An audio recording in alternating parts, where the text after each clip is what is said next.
phase diagram by taking the scale. How much scale you can take?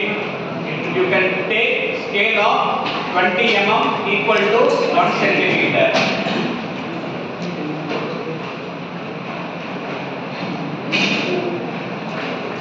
Scale 20 mm equal to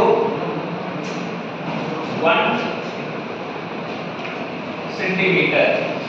அப்போ எவ்வளவு ஏடி எவ்வளவு length வரைவீங்க? ஏடி எவ்வளவு length வரைவீங்க? 7.5 சென்டிமீட்டருக்கு fixed line வரைந்து போங்க. And mark it as AD.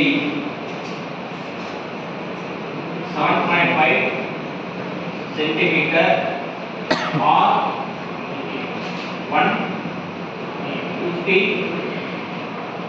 mm. Okay, and by taking the angle எவ்வளோ? 60 degree angle இருக்கு.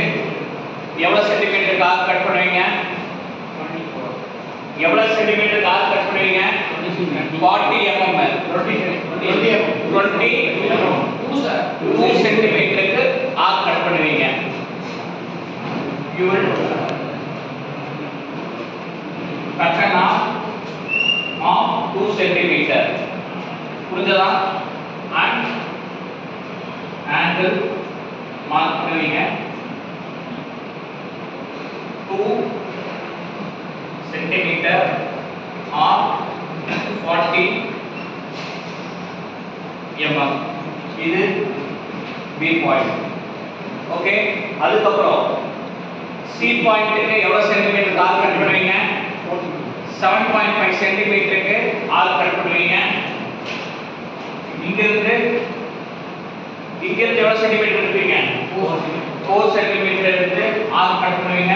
You will get the C point and you will connect. Okay, 7.5 centimeter 150 mm or 7.5 centimeter. Here 4 centimeter or 80 mm. Okay, புரிஞ்சதா? இதுல இருந்து perpendicular line வரைஞ்சீங்கன்னா V A B, இது clockwise direction. புரிஞ்சதா? You understand? Okay. இப்போ N A B கொடுத்துருக்காங்க. எவ்வளோ? 120 rpm. So இதுல இருந்து omega AB you can find out. Omega AB 2 by N AB divided by 60. 2 by into 120 divided by 60. Omega AB equal to 12.56 radians per